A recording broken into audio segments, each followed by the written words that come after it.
A lot of people have been asking us why we moved to France, why we chose this particular area, and what we're planning on doing exactly going forward. So we're hoping to answer those questions as succinctly as possible in this video. We need to go back in time about 6-7 years when we were both working in publishing. I was in the editorial side and Brooke was making films for all the different brands. And then I got made redundant and we were planning our wedding at the time.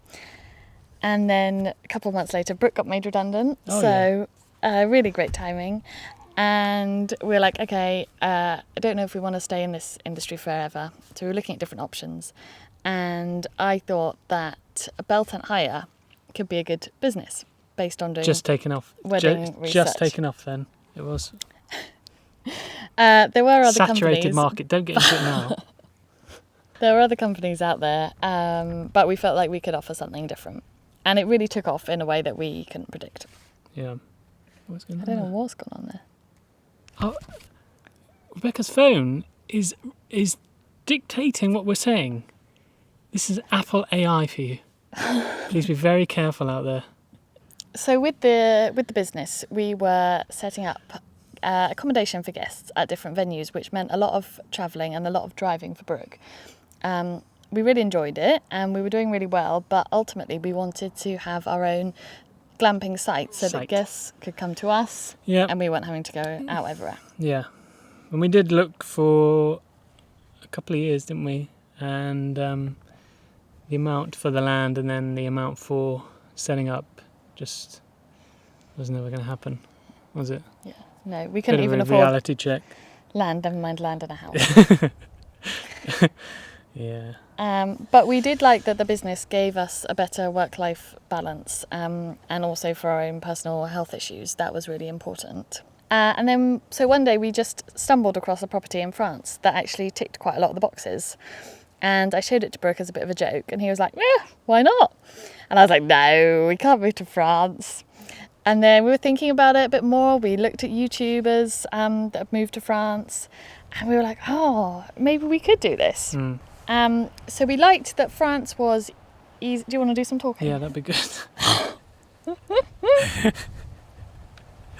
We were looking at lots of different alternatives, and we stayed in different places, from a container on a lake. We're like, wow, this is a great idea. To early on when the shepherd's huts were popular and all of these sorts of things, we just enjoyed these kind of days out. And obviously now, with the staycations, these places are just booming and so popular. So maybe we should mention, with the business, we were doing really well. We wanted to keep it quite small intentionally so that we could manage it, just the two of us. And it did well for us, but it did mean that we weren't going to be given a mortgage because we weren't earning loads and loads of money. So that ruled out a lot of options for us in the UK. So a lot of people, they go to France and they rent a car and they have a look at the properties and kind of do it in a week, maybe stay in a gîte or B&B and look in an area they're doing. We decided, this was before we had kids, to buy a camper van and head out and have a one-way ticket. And we were not going to come back until we found something. Well, that didn't work out as expected, but we did find somewhere and we put in a very decent offer. And we had a great time, and it was good to look at the area and travel around. And we spent about a month, didn't we, looking at different places, camping, and just experiencing life. And it was about this time of year. It was in September, wasn't it? Mm-hmm. So it's a very good time of year because it's less busy at the campsite. So if you're going to do it, people, the estate agents were really surprised. Like, you're in a camper van? Okay, right. Mm-hmm. Bit of a different way to do it, but I think it's a really, if you can do it that way. And then we ended up selling the camper van back to the UK without a house. Without a house. Yeah, so we weren't able to find somewhere. We were a bit demoralised, and we kind of were like, okay, well, we'll have another look next year. Brexit was looming. It was very unclear what was going to happen. So we thought, okay, we'll go back, we'll wait, we'll see. Yeah, we should probably establish that the move isn't kind of Brexit related. It's not like, I want my EU passport.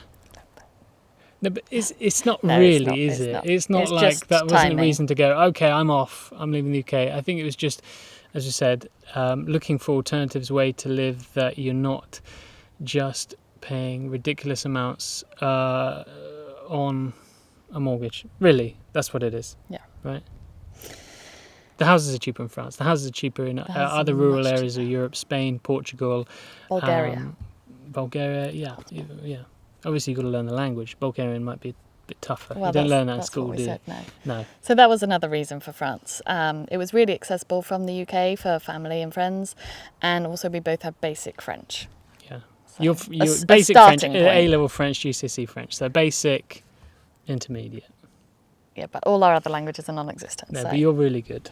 So that was end of 2018. Then we're back in the UK. We're still running the business. We have a son, and that kind of spurred us on to look again. We were like, no, actually, do you know what? We do want to really create a different lifestyle for ourselves and for raising our children. I think it reached a point where it's like, we have to do something. We just have to do something, because we are just... at this point with a child, you just got to make a decision what you're doing, whether you're going to live in the UK and buy somewhere and try and change your life, or whether you go further afield and come to France. So we had a young child, and we decided at the beginning of February, just on, let's just go now, let's go this time of year. You're going to see the properties when they're at their worst.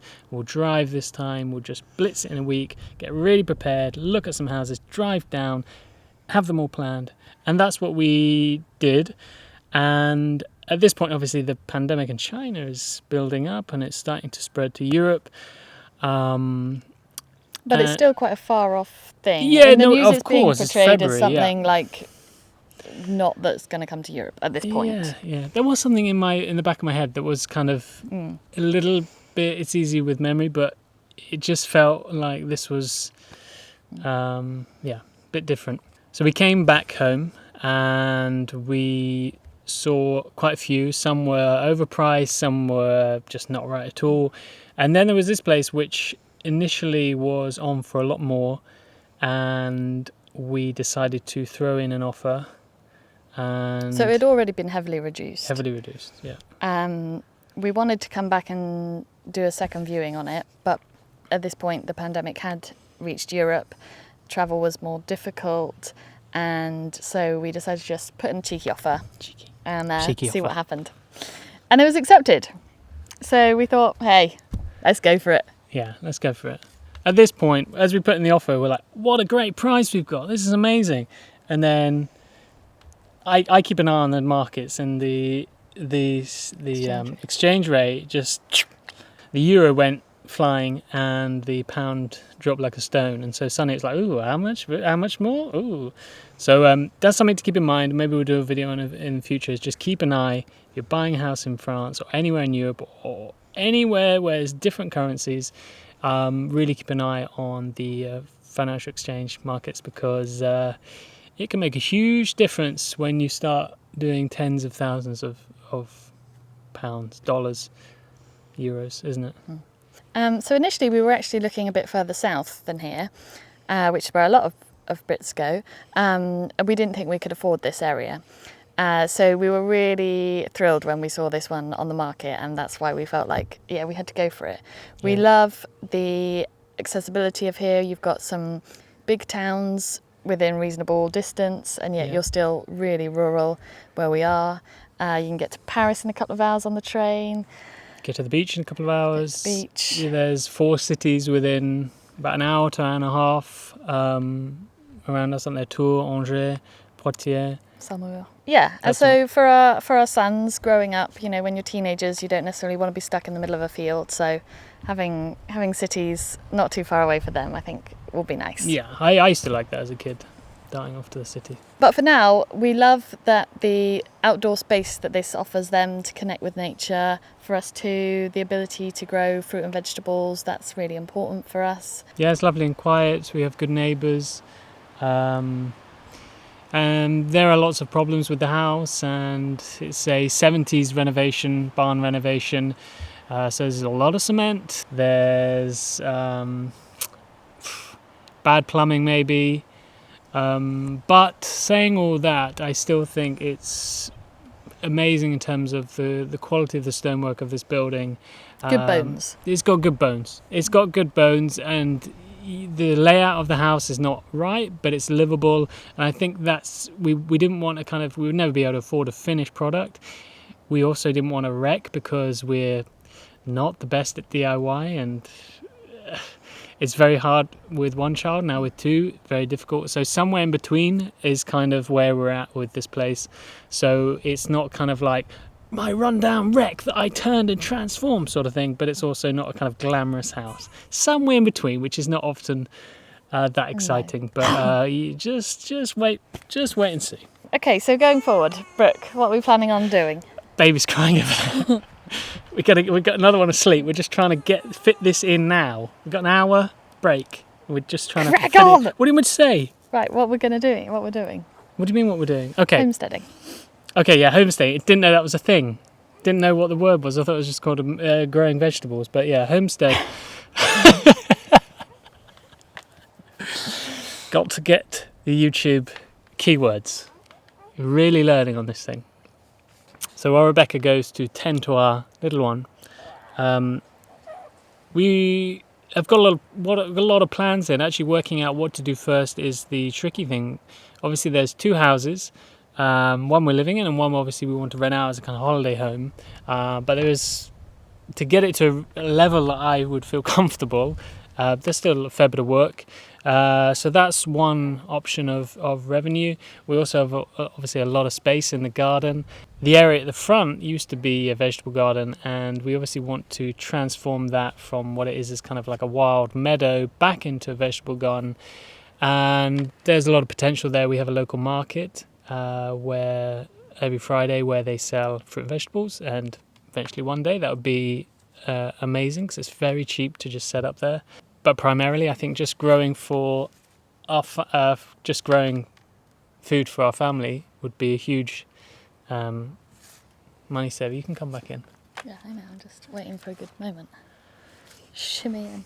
Yeah, because our son eats about 10 tons of fruit a day. Yeah, he loves his fortune. food. So yeah, I'm really getting into kind of watching how to set up a potager, yeah. They call it a kind of homestead. Market garden. But yeah, what you can utilise on your land and growing your own and doing a no-dig approach or however you want to do it. We also have this great barn which is perfect for just getting everything set up in terms of growing, seeding, cleaning, all sorts of things. So there's a lot of potential there which we do hope to build up slowly on the channel. We've also got the potential to have a great workshop space. We're hoping to really work on that in the next couple of months so that then we can pursue some creative endeavours. Brooke can do pottery and other things. So, yep, and that could be done quite soon actually.